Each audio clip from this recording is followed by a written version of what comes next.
자, 김남국 의원이 이제 코인을 이런저런 코인을 이제 사고 팔고 했는데 이른바 이 잡코인이라고 불리는 것에 김남국 의원이 공격적 투자를 한 것 아니냐 이런 의혹이 불거졌습니다. 한번 보시죠.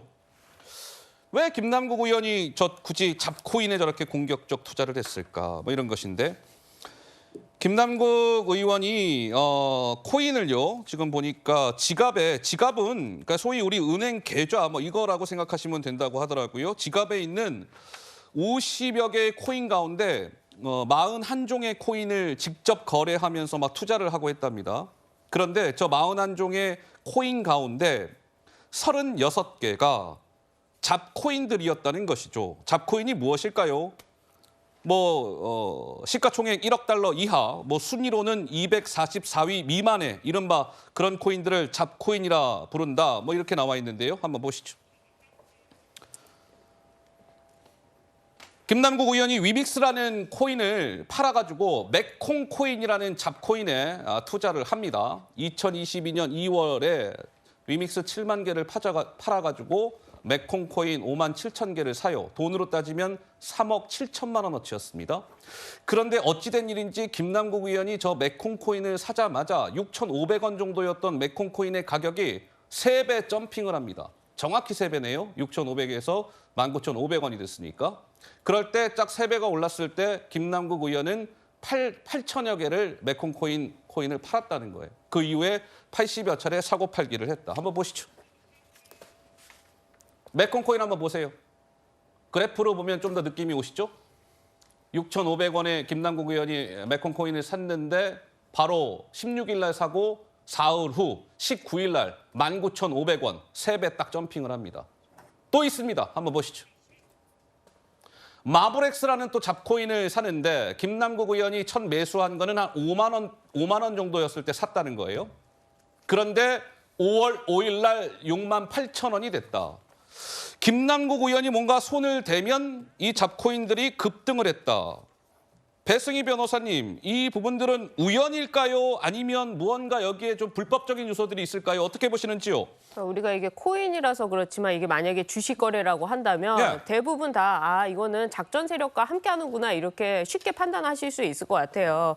그런데 이제 코인이라는 것이 새롭게 나오고 또 자산가산으로 인정되는데 그 어떤 문제가 이런 여러 가지 상황을 보면은 이 코인의 작전 세력이 있나 쉽게 이게 이해가 안 되시니까 우리가 그냥 추정만 할 뿐인데 이거 코인과 관련해서 이미 문재인 정부 때 그 법무부 장관이 이 도박이라고 하면서 이 거래소 폐쇄까지 이야기한 적이 있습니다. 아, 그래요? 그만큼 이게 작전이 쉽게 먹힐 수 있는 그런 자산이라는 것이죠. 그런 점에서 김남국 의원이 저렇게 손을 댈 때마다 갑자기 올라가는 것은 누구든지 그렇게 생각을 할 수 있는 것이고 그것과 관련해서 본인이 정말 떳떳하다면 검찰 조사에 응하면 되는 것 아닌가 이런 생각이 듭니다. 그리고 또 관련해서 지금 저 시기를 보면은 2022년 1월 달도 있고 2월, 3월 이렇게 대선 중에도 있는데 저는 이재명 당대표가 이번에 이 김남국 의원 탈당을 하면서 의총에서 좀 사과를 했단 말입니다. 그런데 지금 이 시기를 보면은 본인 대선을 치르고 있을 때 지금 김남국 의원은 코인을 하고 있었어요. 그리고 굉장히 대선에서 힘겹게 지지 않았습니까? 그렇다고 본다면 김남국 의원한테 그 탈당을 받고 사과를 본인이 대신할 게 아니라 오히려 본인이 김남국 의원을 향해가지고 너는 내가 대선에 이렇게 열심히 뛰고 있는데 뒤에서 코인이나 하고 있었느냐 이렇게 지금 화를 내도 모자를 판인데 오히려 김남국 의원을 감싸는 것도 좀 이상한 거 아닌가 그런 점에서 김남국 의원의 대선 공약과 관련한 코인 그리고 여러 가지 이 가상자산에 대해 좀 이롭게 하는 이런 법안들도 다 이런 것들이 연결되어 있는 거 아닌가 하는 이 젊은 친구들이 오히려 더 그렇게 생각을 할 것 같습니다. 그런 점에서 김남국 의원의 저런 코인, 특히 잡코인이라고 표현을 하는데 이 잡코인에 대해서 본인이 100만 원도 벌벌 떨고 구멍난 신발도 신고 아이스크림도 못 먹는 이런 사람이 수십억을 저렇게 왔다 갔다 하는데 아무런 그런 거 없이 한다는 것 자체가 좀 믿을 수가 없다 이런 생각이 듭니다. 근데 양재현 변호사님이 궁금한 게 김남국 의원이 아까 어떻게 돼 있었다고 그랬나요? 41종의 코인을 직접 거래했는데 그중에 상당수 36개가 잡코인들이었다.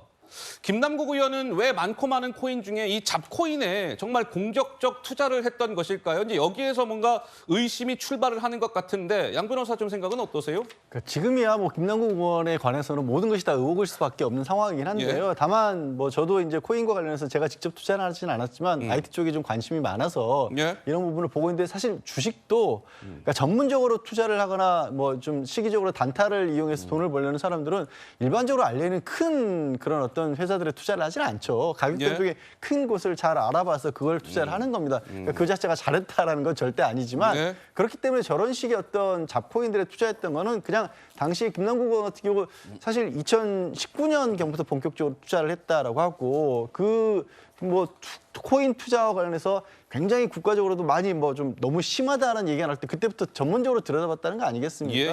사실 그러니까 준 전문가급을 했다라고 본다라면 저기에 투자한 것 자체가 문제라기보다 그게 오히려 정상인데 다만 그 과정에서 코인 전체, 김남국 의원이 코인 전체를 투자한 걸 놓고 봤었을 때도 전부 다 그런 것들이 실제로 얼마만큼 있냐 이런 걸 한번 따져봐야 될 필요는 있죠. 저게 만약에 정상적이고 그리고 잡코인에 투자한 것이 진짜 그 투자로서 평가를 받는다면 이재명 대표가 사과를 뭐하러 합니까? 그리고 이 관련해서 코인과 관련해서 김남국 의원은 왜 사과하고 무소속 그 탈당을 했습니까? 그 자체가 문제가 있다고 본인들이 인정을 했기 때문에 탈당도 하고 사과도 하고 진상조사도 한다고 나오는 것이지 누가 잡코인에 대해서 투자한 걸 가지고 뭐라고 하는 것이 아니라 시기와 그리고 국회의원 신분이기 때문에 수많은 정보를 가지고 있고 그것과 관련해서 문제가 있었던 거 아니냐. 또 대선과 관련해서 왜 본인이 그런 대선 공약을 내놨고 또 이해충돌과 관련해서도 자산거래에 관련해서 본인한테 유리하게 했는지 업계한테 왜 유리하게 했는지 이런 부분들이 의문이 있기 때문에 단순히 이게 잡코인에 투자한 것이 보통 투자가 아니구나라고 의심을 하는 것이죠. 알겠습니다. 뭐 말씀 중에 어쨌든 주식과 코인은 뭐 거래 방식이나 이런 것들에 좀 차이점이 있습니다. 이제 그런 것들 좀 감안해서 이제 들어봐 주셨기를 바라고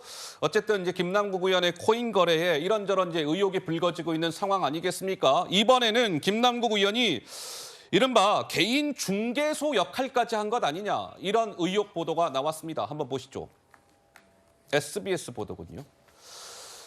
김남국 의원의 그가 가지고 있는 것으로 추정되는 가상자산의 지갑, 아까 은행 계좌 뭐 이런 거라고 말씀을 드렸죠. 분석을 해봤더니만 거래소에 미등록된 코인들을 대규모로 확보를 하고 수수료를 받고 교환을 해준대요. 그러니까 비상장 코인의 어떤 중개인 역할을 한다 이런 것이죠. 그거를 전문 용어로 저 밑에 빨간색 글자에 LP라고 한답니다. 저도 이번에 처음 알았는데 어쨌든 저런 중개소 역할을 LP라고 하는데 그런 역할을 김남국 의원이 20차례 한 정황이 포착됐다.